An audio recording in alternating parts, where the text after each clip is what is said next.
한때 서로 열렬히 사랑하던 연인들의 변심은 자신들의 괴로움은 물론 보는 이들을 안타깝게 합니다.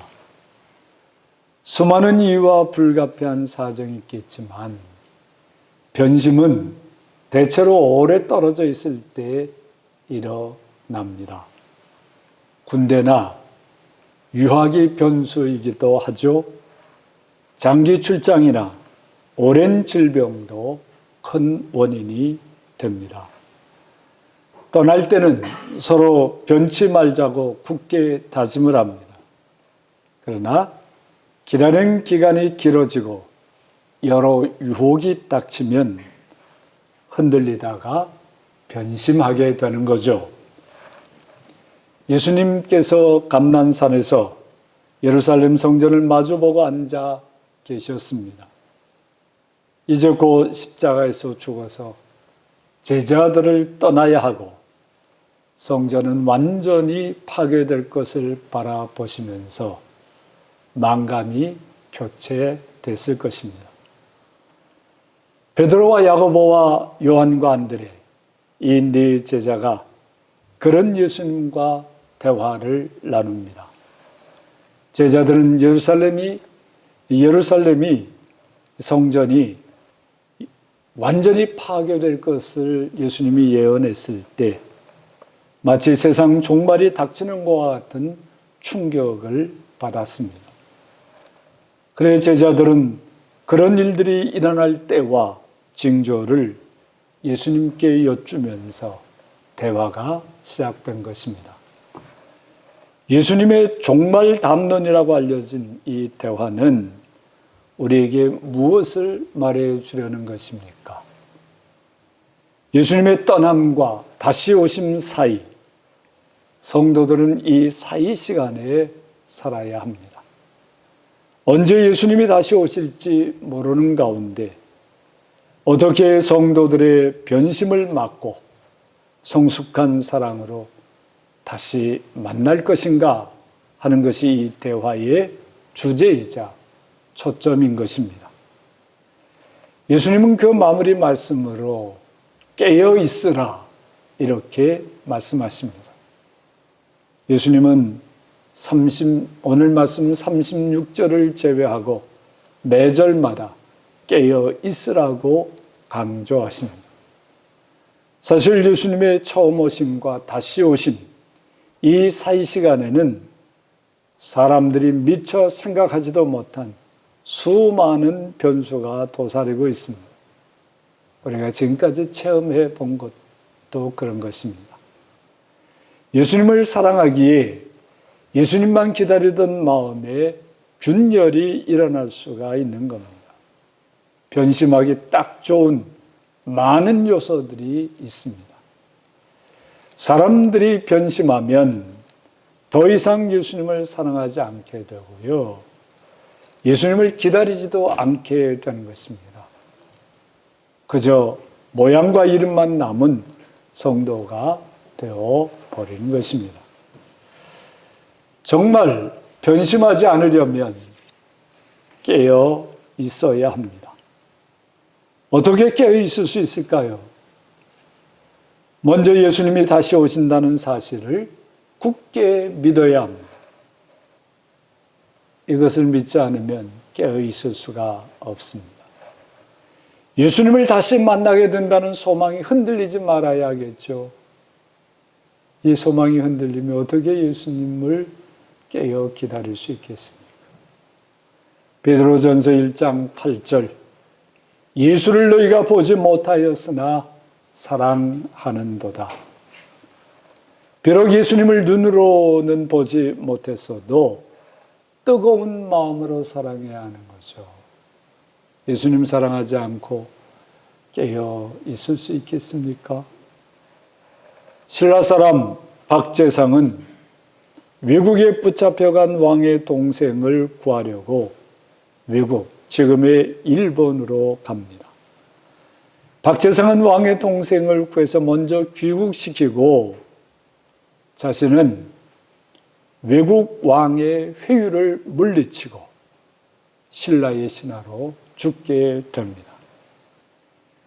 박제상을 치술령이라는 고개에서 기다리던 그의 부인과 세 딸은 죽어서 돌이 되었다고 합니다. 치술령 망부석 얘기가 이렇습니다. 예수님의 다시 오심에 대한 성도들의 믿음은 망부석의 믿음보다 더 깊고 온전해야 되는 것 아니겠습니까?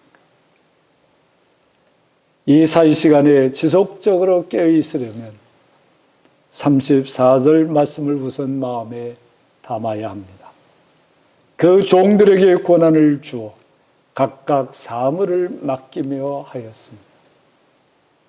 성도들에게 사명을 맡겨주시고 그걸 감당할 수 있는 능력을 부어주셨다는 것입니다. 예수님은 성도들에게 정말 온 세상을 맡기셨습니다. 이 세상은 성도들에게 달려있는 것입니다. 그것이 우리를 깨어있게 하는 것이기도 합니다. 예수님은 지금도 그 사명을 우리가 감당하도록 많은 권능을 부어주십니다. 깨어있기에 충성하는 것도 있겠지만 보다 근본적으로는 충성하기에 깨어있을 수 있는 것입니다. 충성하는 사람들은 사랑하는 주님이 속히 오시기를 기다립니다. 사랑하는 주님이 언제 오셔도 아무 걱정이 없기에 학수고대합니다. 반면에 충성하지 않는 사람들은 주님이 오시는 것이 두렵습니다. 그러다 주님이 아마 안 올 것이라고, 아마 못 올 것이라고 스스로에게 세뇌시키면서 함부로 살게 되는 것이죠. 여러분들은 주님의 다시 오심을 학수고대합니까? 아니면 주님이 다시 오시는 것을 두려워서 안 오셨으면 좋겠다 이렇게 생각하십니까? 언제나 충성하는 사람으로 깨어 있게 하는 것, 그것이 무엇이겠어요? 기도와 말씀과 교제인 것입니다. 충성은 억지로 의무적으로 하는 것이 아닙니다. 그건 억지로 한다면 이미 충성이 아니죠. 충성은 주님을 사랑하는 감격과 기쁨이 자연스럽게 만들어내는 것이에요. 사랑에서 비롯되는 충성은 결코 돈으로 환산할 수가 없습니다. 세상이 요상해져서 모든 것을 돈으로 환산하는 세상이 되었지만 주님께 바치는 충성은 그런 것일 수 없는 것입니다. 아가 8장 7절에 이런 말씀이 있어요. 많은 물도 이 사랑을 끄지 못하겠고 홍수라도 삼키지 못하나니 사람이 그의 온 가산을 다 주고 이 사람과 바꾸려 할지라도 오히려 멸시를 받으리라. 충성하게 하는 이 사랑은 기도에서 더 깊게 다가오게 됩니다. 찬송가 364장 기억하시나요? 내 기도하는 그 시간 그때가 가장 즐겁다. 여러분은 어떠신가요? 그때가 가장 즐겁습니까? 텔레비전에서 미스터 트롯 보는 시간이 더 즐겁습니다. 이 찬송을 정말 내 기도하는 그 시간이 그때가 가장 즐겁다. 이 찬송을 온 마음으로 부를 수 있는 기도의 사람이 충성하는 사람으로 깨어있게 되는 거예요. 하나님의 말씀 또한 그렇습니다. 말씀은 지금 내게 주시는 하나님의 뜻이요 능력인 것이죠. 하나님의 말씀 없이 주님을 사랑하기에 드린다는 충성은 방향이 없는 다름질하는 것과 같은 것입니다. 자기 열심에 사로잡혀서 충성하는 것처럼 보여도 사실은 충성도 아니고 깨어 있는 것도 아닌 것입니다. 말씀에서 충성의 방향이 분명해지는 거죠.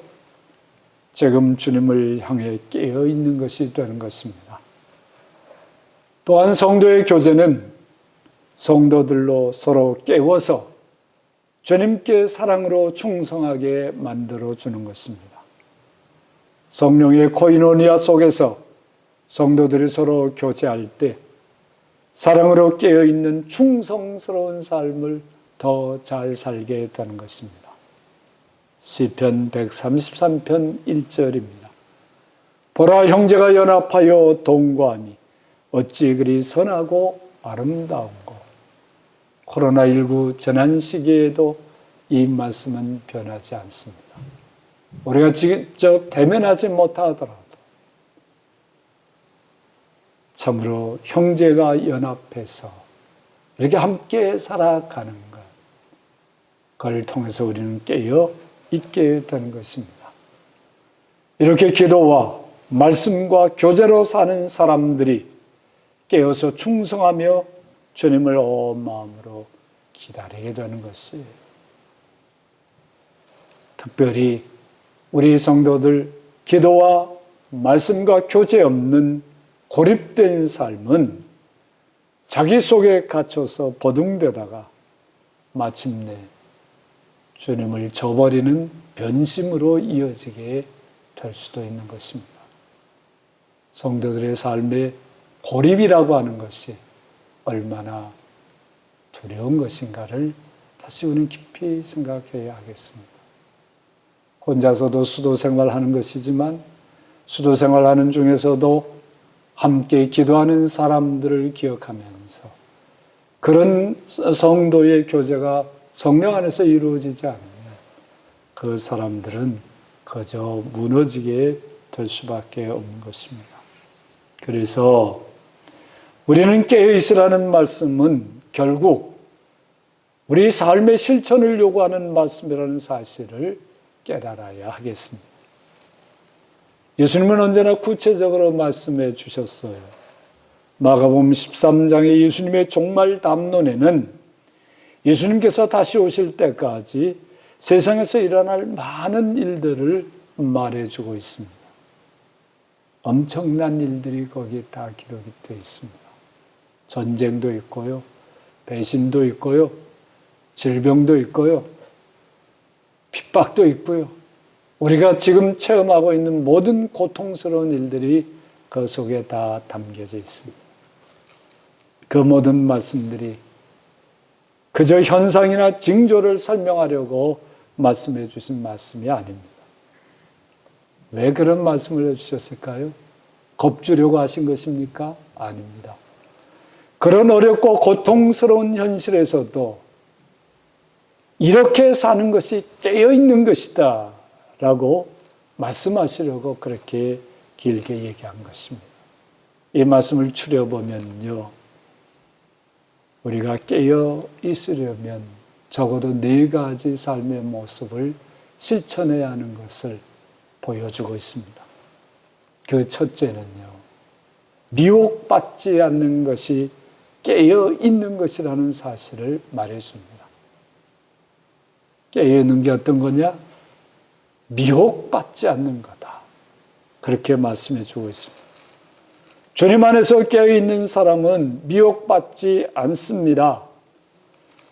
마가복음 13장 5절 6절 예수께서 이르시되 너희가 사람의 미혹을 받지 않도록 주의하라. 많은 사람이 내 이름으로 와서 이르되 내가 그라 하여 많은 사람을 미혹하리라. 주님을 기다리는 사이 시간에는 성도들을 미혹하는 자들이 많이 생긴다고 하는 것입니다. 어떻게 해서든지 성도들을 예수님에게서 떼어놓고자 하는 그런 것들이죠. 여러분들 주변에도 많지 않습니까?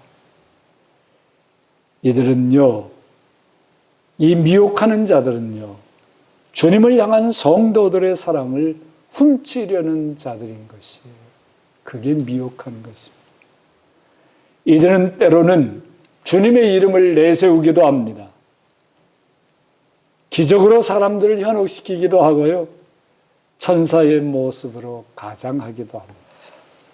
성도들은 주님의 이름을 도용하는 이런 가짜들을 단호하게 물리칠 줄 알아야 합니다. 가짜들의 미혹을 물리치면서 더욱 깨어있게 되는 것입니다. 사람들이 눈 번연히 뜨고서도 이들의 미혹, 사기 행각에 빠져드는 것은요, 탐욕과 정욕에 빠져 있기 때문입니다. 그건 못 벗어나서 그런 거예요. 미혹하는 자들은 사람 속에 웅크리고 있는 이 탐욕과 정욕을 교묘하게 잘도 부추기고 잘도 이용합니다. 그것이 어떻게 나타납니까? 무언가 너는 대단한 사람이 될 수 있어. 대단한 사람이 되고 싶어하는 과욕을 자극하는 거예요. 네가 내 말만 들으면 너는 세상에서 제일 대단한 사람이 돼. 다만 내 꼬붕으로 그렇게 되는 거야. 그렇게 얘기하죠. 또 이런 것도 있습니다. 세상의 모든 진리를 홀로 깨우친 것 같은 착각을 심어줍니다. 그래서 세상 모든 것들을 자기 마음대로 휘둘릴 수 있다고 하는 성취욕에 자극을 주는 거예요. 또한 무엇이든지 마음대로 할 수 있을 것 같은 돈과 소유에 대한 욕심을 불어넣습니다. 소유욕에 안 넘어갈 사람이 별로 없죠. 또한 누군가를 지배하고 싶은 욕망에 불을 붙입니다. 지배욕에 한번 물들기 시작하면요, 정말 헤어나기가 너무 어려운 것입니다. 끝없는 쾌락을 추구하는 정욕을 자극하고요. 그리고 이 모든 것을 아우를 것 같은 종교적인 황홀감에 불을 지핍니다. 그런 거에 빠져들기 시작하면 미혹을 견딜 수 있는 사람이 별로 없습니다.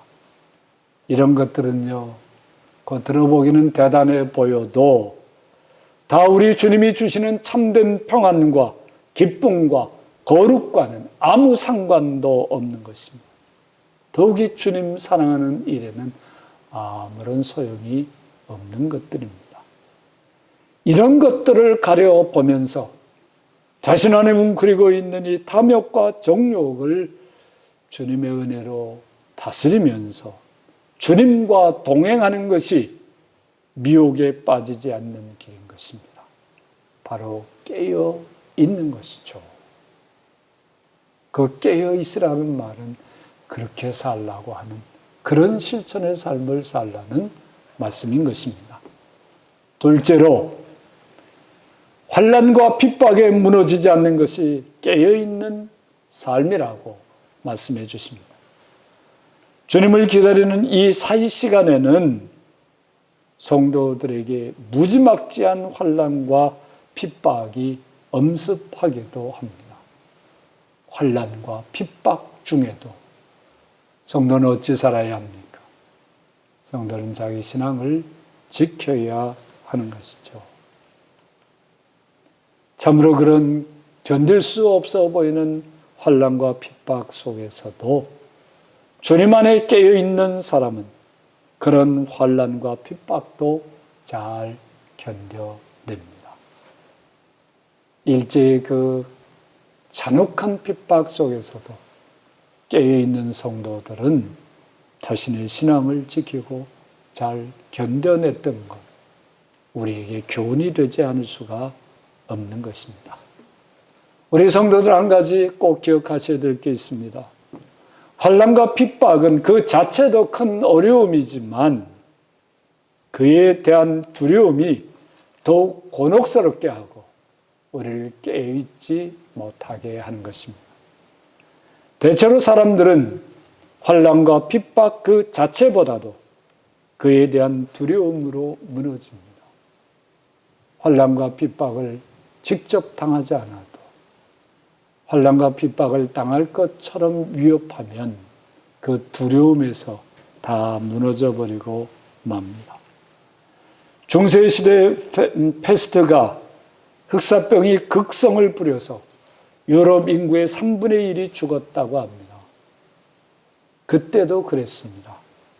패스트의 소문만 들려도 아직 패스트가 그 동네에 오지도 않았는데 그 두려움으로 많은 사람이 죽었다고 합니다. 코로나19 때도 마찬가지 아니겠습니까? 조심하고 주의해야 되는 거 분명하지만 두려워해서는 안 됩니다. 우리 주님 안에 깨어있는 성도들은 이 환난과 핍박의 두려움을 이겨냅니다. 마가복음 13장 11절 말씀처럼 성령님의 도우심을 믿기 때문에 그 어떤 환난과 핍박에서도 염려하지 않게 되는 것입니다.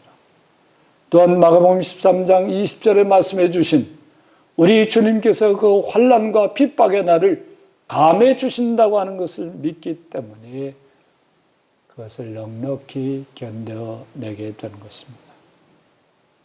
깨어있는 사람들은 환난과 핍박 속에 주눅들지 않습니다. 어려움 속에서도 의연하게 그것을 감당하면서 사는 것입니다. 깨어있는 사람들의 삶의 아름다운 모습, 당당한 모습인 것입니다. 셋째로 어떤 경우에도 사랑을 잃지 않는 것이 깨어있는 것입니다. 형제가 형제를, 아버지가 자식을 죽는 데에 내어주며 자식들이 부모를 대적하여 죽게 하리라. 가장 혼란스러운 막장 환난이고 핍박의 현장이죠. 그러나 그런 중에도 사랑을 잃지 않는 게 깨어있는 것입니다. 참으로 비참한 배신을 당해도 배신을 배신으로 보복하지 않고 사랑을 잃지 않는가. 그것이 주님 안에서 깨어있는 것입니다. 그건 우리 주님의 십자가의 사랑을 본받는 모습이죠. 주님을 기다리는 사이 시간에는 성도들이 도무지 감당하기 어려운 이런 사랑의 도전이 늘 따라다니게 됩니다. 여러분들이 지금 겪고 있는 사랑의 어떤 도전이 있다면 이게 마지막 때에 당하는 환난과 시험이로구나 이렇게 여기시고요. 거기에 넘어가지 않게 해야 합니다.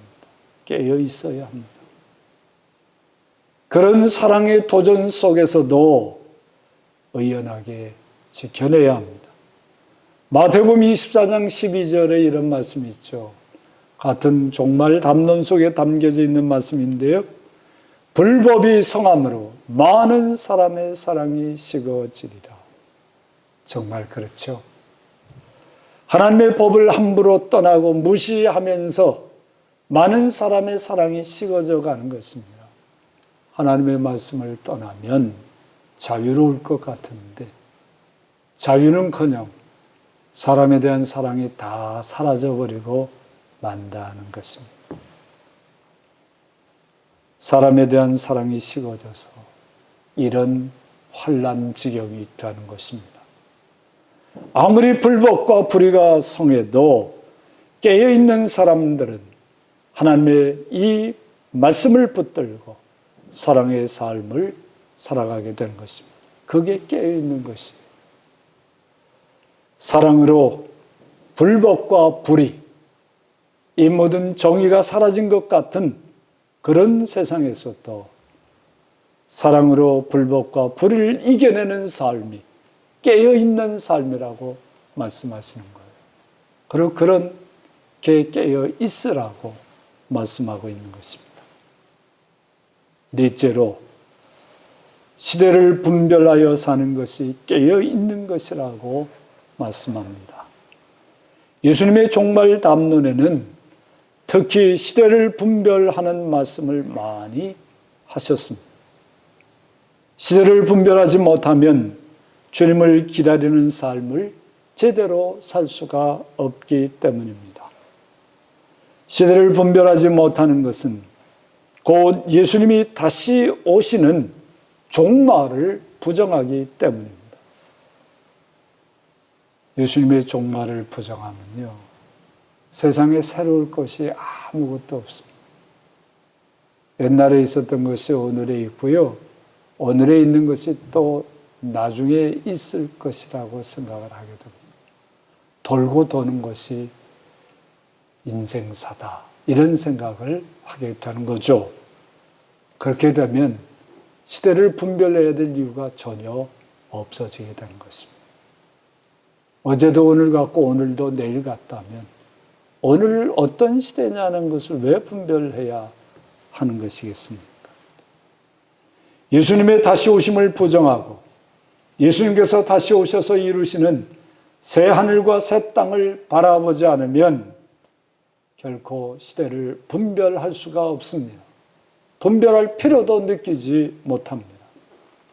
그런 중에 사람들은 깨어 있을 수가 없게 되는 것입니다.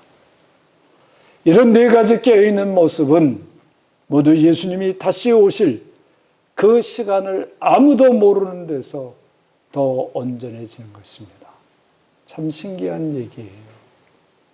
주님이 몇 날, 몇 월, 며칠, 몇 시, 몇 분, 몇 초에 오신다는 것을 알면 오히려 더 잘 깨어 있을 것 같은데 그렇지 않습니다. 그걸 알면 오히려 더 깨어 있지 않게 되죠. 그 시간 직전까지는 마음대로 하고 예수님 오시기 1시간 전에만 진탕 회개하면 된다. 이게 인간입니다. 그래서 하나님께서는 그걸 가르쳐 주시지 않는 거예요. 그런 것을 가르쳐서 소위 창조적인 긴장이라고 하는 것입니다. 이 창조적인 긴장 속에서 더욱 다시 오실 우리 주님을 기다리게 되는 것이죠. 사모하며 기다리게 되는 것입니다. 깨어있지 않을 수가 없게 되는 것입니다. 만약에 이 창조적인 긴장이 사라지면 네 가지 깨어있는 실천은 힘을 잃게 되는 것입니다. 미혹에 빠지고요, 환난을 견뎌내지 못하고요, 사랑도 다 식어 빠집니다. 시대를 분별할 이유도 없겠죠. 그렇게 해서 그런 실천이 없다면 우리는 지금 깨어있는 것도 아닐 것입니다.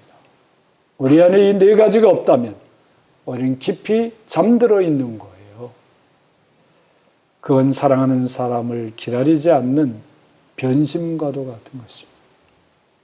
사랑하는 주님이 다시 오신다고 약속하셨는데 변심이 돼서요, 주님을 기다리지 않는 것과 같은 것입니다. 사랑하는 성도 여러분, 우리 주님은 반드시 다시 오십니다.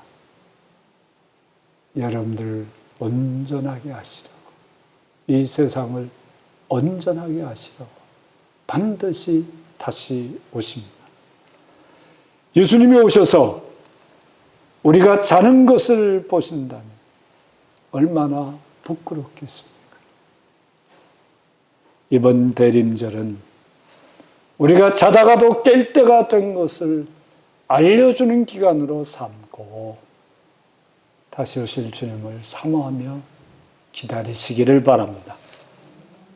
그러기 위해서 미혹받지 맙시다. 두려움에 무너지지 맙시다. 사랑을 잃지 맙시다. 시대를 분별하고 깨어있으라는 이 주님의 말씀을 실천하며 삽시다. 이는 우리 시대, 우리 모두에게 주시는 주님의 말씀인 것입니다. 이 말씀 앞에서 깨어있기를 주의 이름으로 축원합니다. 아멘.